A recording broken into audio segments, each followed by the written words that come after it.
Project 571, genetically engineered vampire created to destroy evil. What do you want? We need your help to kill a vampire. Malleus Maleficario. It was written by a witch. The first witch. Titania. That was a little snippet from The Witch's Hammer, the first film I ever solo directed, and it's just been remastered and re-released on Amazon. So if you like witches and vampires, then please do check it out. Anyway, let's get on with this week's episode. Hi, Jim here, and you're listening to the Honest Filmmaker podcast. So it's January, it's the beginning of the year, and you might be thinking about kicking off your first feature film or your second one, and you're getting to that sticky subject of finance. How are you going to raise the money for the film? So what I thought I'd do is give you my top 5 tips for how to raise finance for your film, different ways you can fund your movie, and also give you 2 bonus tips if you wait till the end. I've made several feature films and shorts myself, and I've used different methods of funding them, and I've researched others. So here goes my list of top 5. So let's start off by talking about funding bodies. There's schemes and grants available for filmmakers to apply for to get their films funded. Now these can be tricky to get into, and you really need to approach these with the same strategy you would for a film festival. You need to make sure that if you're going to apply for one of these funds, that you've gone to all the meetings, you've shook all the right hands, and you've met all the people behind them, so that when you put your application in, they know you are and they know to expect it. They've also got their own set of criteria they need to meet, whether that's diversity of filmmakers or the type of projects they're looking to fund. So don't apply on a scattergun approach. Don't pin all your hopes on applying and getting this grant unless you've really thoroughly researched it and you know that it's the right grant for you and you're the right fit for the people who are going to offer you the money. It can be quite a lengthy process to apply for these funds, and there'll be a long application form you'll need to fill in. What I would say is that these application forms actually can prove quite useful. Once you've done one, you'll know the types of questions you're going to get asked for other applications. So doing one might be the template you use for the rest. And also actually filling in an application will force you to answer certain questions about your project that you probably already should know the answer to. Maybe a side opportunity to these grants are talent labs. And I myself went on the Edinburgh International Film Festival Talent Lab. It was a really good experience. So if you are an up-and-coming filmmaker, maybe you've got a couple of credits, got a couple of short films that have won some awards, or maybe you've made your first feature, a talent lab is a really good way to connect with other filmmakers, maybe meet some sales and distribution, also go to some events, go to some screenings. The one I went on was fully funded back in the day, so they paid for accommodation, travel, and they also fed us while we were there. And I met some great filmmakers, including Graham Hughes, and I would point you to his episode of the podcast where he talks all about sales and distribution and film festivals. But me and Graham have been friends ever since, so it's a really good place to connect with people. Also, a lot of these talent labs are designed to level you up, so they'll be introducing you to people on the next level who potentially might fund your film, sell your film, or help you get it made. Next up, we've got co-productions. Now, this probably isn't right for a micro-budget filmmaker because you need a budget of at least 100,000 to get this working, because you'll be working with production companies abroad.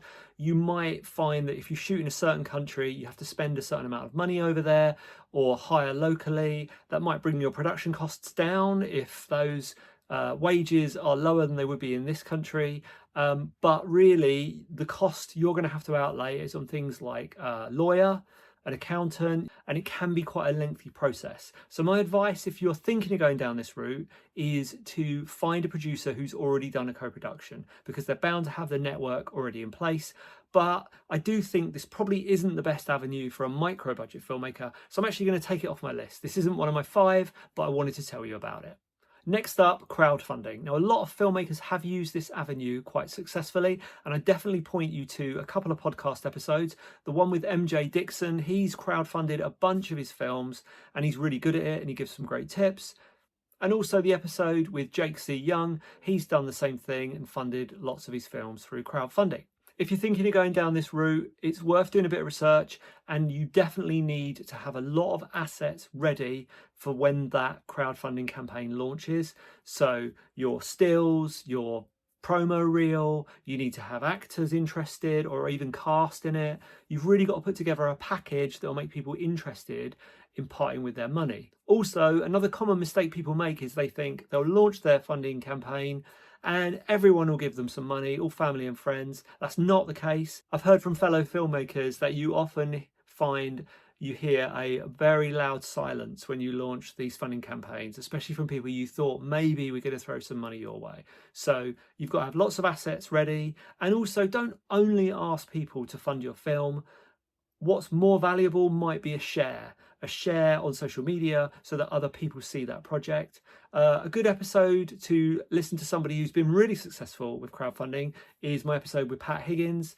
His film Cheerleaders versus the Boy Band of the Screeching Dead, hope I got that title right, Pat, was all crowdfunded on Kickstarter, and it was the #1 project on Kickstarter when it launched. So some great tips in there, and a project that did well. Something you should consider with crowdfunding is that when you finish the film, you really do need to honor all of those promises you've made for the people who funded you. So you can spend a lot of time getting DVDs made, posters, signed scripts, props, all that kind of stuff. So that really needs to be built into the budget.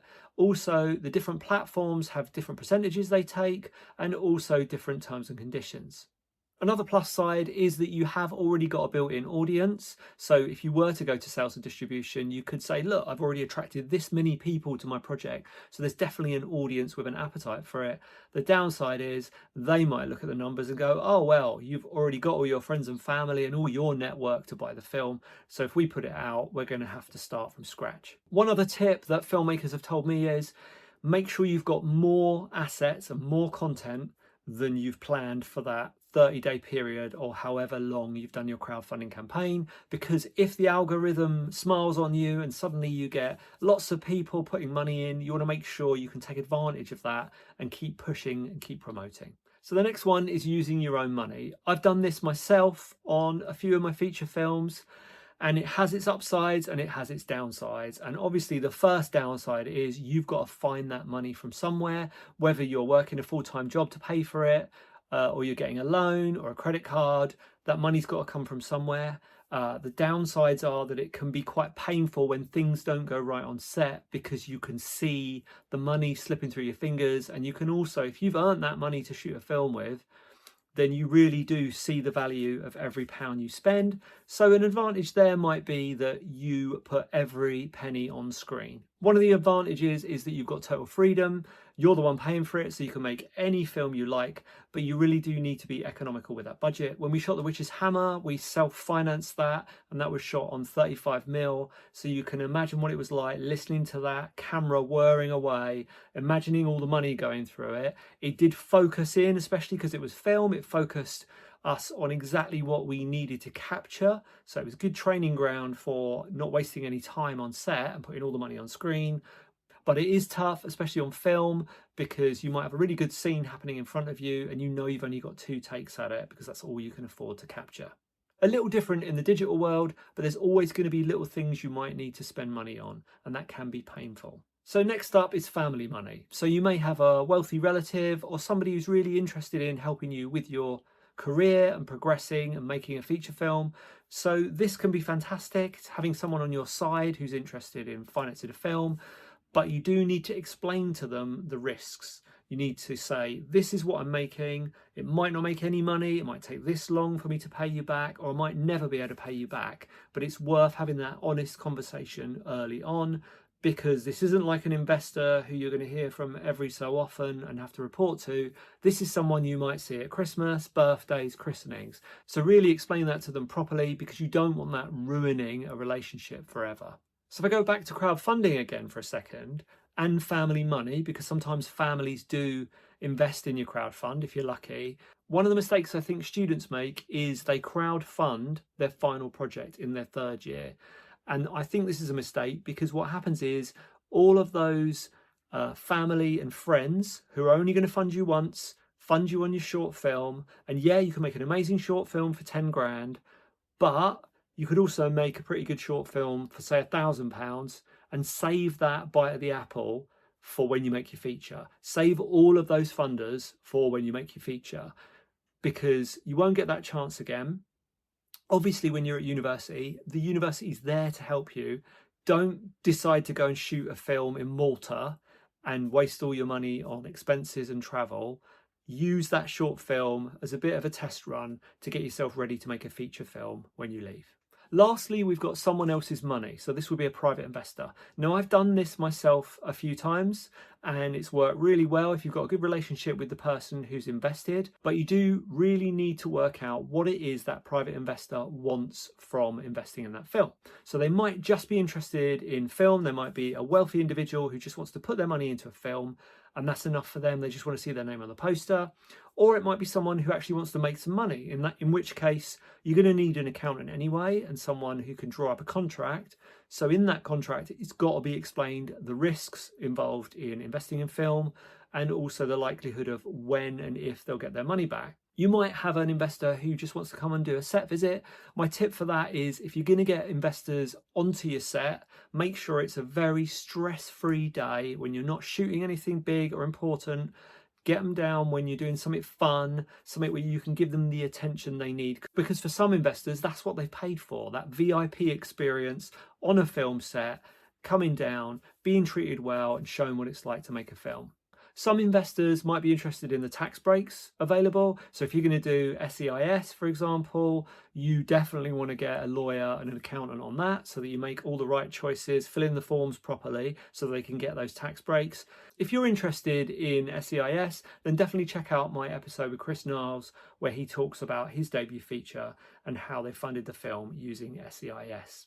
When you're dealing with private investors, you really want to give them the impression that the train is leaving the station. So if you go to a private investor and you're saying, oh, we really need this money, without you, we can't get the film made, then it comes across as desperate.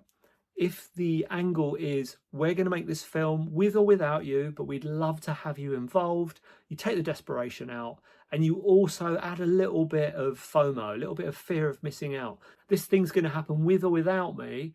So do I want to miss out on the opportunity? So I promised you 2 bonus tips. So these are my bonus tips for private investors. And these are little things that will help you maybe get somebody over the line if they're interested in investing in your film. So the first one, and this is going to come across super cheesy, but trust me, it works, is you've got your artwork, you've got your poster done. Hopefully you've done some sort of presentation to show this person, you know, with some nice images on it, things you're inspired by. Make it very visual so they can see where this is headed. You've shown them this pitch. Start with your poster and end with your poster, but on the final poster, I want you to put executive producer and then their name at the top. Now, sometimes all it will do is make them smile, but for some private investors, what it does is it gives them that visual impression of what it's going to be like when their name is on that poster. Maybe it won't be quite so big as how you're going to mock it up in the presentation, but it really will give them that feeling of, oh wow, that's what it's going to look like when I'm on the poster and when I'm involved with this production. And my other tip is always have a bob with you. Now, I myself, I'm a creative person. I'm not great with numbers. Thankfully, I've got a producer who is, but I also, if I go into a room, I might not instill that private investor with confidence as to me handling numbers and figures. So what I suggest you do is take a bob with you. And what I mean by take a bob with you is you need to take somebody, maybe a little bit older, but somebody who knows all the lingo when it comes to finance, tax schemes, somebody who looks the part. So when your private investor's having that conversation with you, they can look at you and go, wow, this person knows all about the creative. They've got a vision for their project. It's really exciting. And they've also got this other Bob with them and he knows about the financials. So my money is in safe hands. You'd be amazed how well that works, having that kind of adult in the room, somebody that they're used to seeing probably in their daily lives, a sort of business person who's going to handle the money, who can answer questions, somebody who uses all the right lingo so that they feel comfortable giving you that investment. I hope those tips have helped you think about how you're going to finance your film. Please do drop in the comments if I've missed some other ways that us filmmakers need to figure out to finance your film. I'm really interested to hear what you think. And also let me know if any of these proved successful for you or if you've got any tips to add to what I've already said.